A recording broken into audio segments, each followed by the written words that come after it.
अदालत से गुस्ताखी मंत्री को पड़ गई महंगी, सत्ता का नशा पड़ गया भारी। अब जाएगी कुर्सी और मिलेगी जेल, यूपी के मंत्री का हो गया खेल। शायर हबीब जालिब ने क्या खूब लिखा है, तुमसे पहले वो जो एक शख्स यहां तख्त नशी था, उसको भी अपने खुदा होने पे इतना ही यकीन था।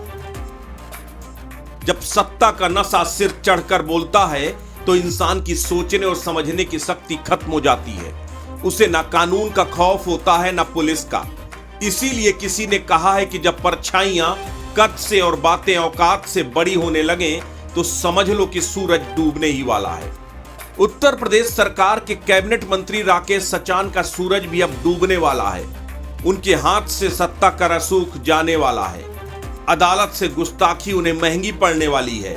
अब मंत्री पद तो जाएगा ही जाएगा, विधायकी भी खतरे में पड़ गई है। अगर मंत्री पर लगे आरोप साबित हो जाते हैं तो मंत्री का राजनीतिक करियर खतरे में पड़ सकता है, क्योंकि सचान साहब अपनी अकड़ और सत्ता के रसूख के आगे यह भी भूल गए कि अदालत से बड़ी कोई और जगह नहीं होती।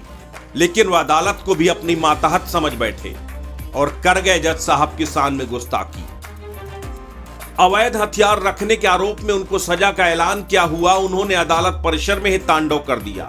न सिर्फ मंत्री जी कस्टडी से फरार हो गए, बल्कि आते आते सजा के आदेश को भी अपने साथ उठा लाए। उन्हें मुगालता हो गया था कि यह सरकार तो अपनी जेब में है, तब भला जज साहब क्या कर सकते हैं। लेकिन न्याय को यूं ही सबसे बड़ा मंदिर नहीं कहते। जज साहब ने अपना फर्ज निभाया और मंत्री जी अपनी सरकार में भगोड़े बन गए, कस्टडी से फरार मुजरिम बन गए। एक और एफआईआर की तलवार लटक रही है सो अलग। अब आपको पूरी खबर तफसील से बताते हैं। प्रदेश सरकार के एमएसएमई मंत्री राकेश सचान 31 साल पुराने अवैध असलहा मामले में शनिवार को दोषी करार दिए गए थे। सजा के बिंदु पर भी सुनवाई पूरी हो गई थी। उसके बाद अपर मुख्य महानगर मजिस्ट्रेट तृतीय की कोर्ट सजा सुनाती, उससे पहले वो अपने वकीलों की मदद से सजा का आदेश लेकर फरार हो गए। जज साहब ने इसकी पूरी सूचना हाई कोर्ट को दी। उसके बाद कोर्ट रीडर कामनी ने मंत्री के खिलाफ कस्टडी से फरार होने और सजा का आदेश की पत्रावली साथ ले जाने की कोतवाली थाने में तहरीर दी है। फिलहाल अभी तक अपने रसूख के दम पर मंत्री जी एफआईआर रोकने में तो कामयाब दिखाई दे रहे हैं, क्योंकि पुलिस कोर्ट की तहरीर को भी अभी परीक्षण कर रही है, उसकी जांच करवा रही है। ज्वाइंट कमिश्नर साहब ने मीडिया के सामने आकर बयान दिया कि हम तहरीर की जांच कर रहे हैं। मंत्री जी की हनक कैसी है उसकी बानगी ज्वाइंट कमिश्नर साहब का ये बयान बताता है, जिसमें ज्वाइंट कमिश्नर साहब एक बार भी मंत्री का नाम और घटना को बताने से गुरेज करते नजर आए। देखिए, हमें डिस्ट्रिक्ट कोर्ट से एक लेटर मिला है एंड हम उस लेटर के कंटेंट से पूरी तरह से हमने कंटेंट को एग्जामिन किया है, हमने देखा है और हमने कंसर्न लोगों से बातचीत भी की है। चूँकि अभी इस कंटेंट में बहुत कुछ ऐसा है जिसको एग्जामिन करने की आवश्यकता है, जिसको इंक्वायर करने की आवश्यकता है।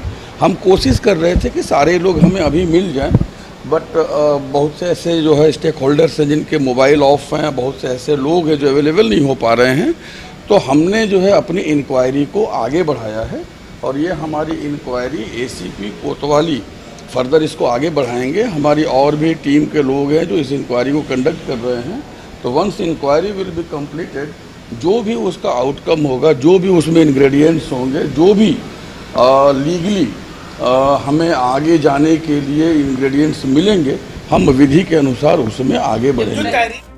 आज जिस राकेश सचान को लेकर समाजवादी पार्टी पूरी सरकार को कटघरे में खड़ा कर रही है, ये वही समाजवादी पार्टी है जिसने कभी राकेश सचान को सियासत का पाठ पढ़ाया था। कानपुर के किदवई नगर के रहने वाले राकेश सचान ने अपने सियासी करियर की शुरुआत पहले जनता पार्टी और उसके बाद समाजवादी पार्टी से की।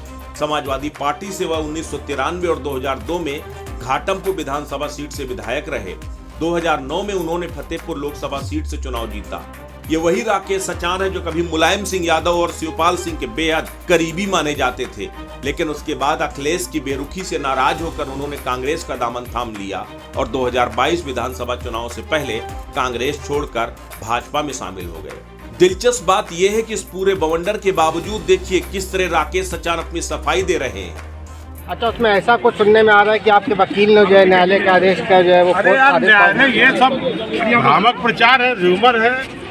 वकील और जज के बीच में जो बहस के रिश्ते होते हैं उसमें सब तरह की बातें सब भ्रामक है, कहीं कोई उनमें दम नहीं है। आगे जो भी जज निर्णय करेंगे, जज आदेश करेंगे, उसका सम्मान। पूरे घटनाक्रम पर पार्टी के सूत्र बता रहे हैं कि मुख्यमंत्री योगी आदित्यनाथ इस पूरे घटनाक्रम से जबरदस्त गुस्से में हैं। सरकार की किरकिरी से योगी नाराज हैं और कभी भी मंत्री राकेश सचान के खिलाफ कोई बड़ा एक्शन देखने को मिल सकता है, क्योंकि इस तरह की दबंगई से न सिर्फ सरकार बदनाम हो रही है बल्कि विपक्षियों को भी उंगली उठाने का मौका मिल रहा है। अस्तित्व न्यूज के लिए ब्यूरो रिपोर्ट।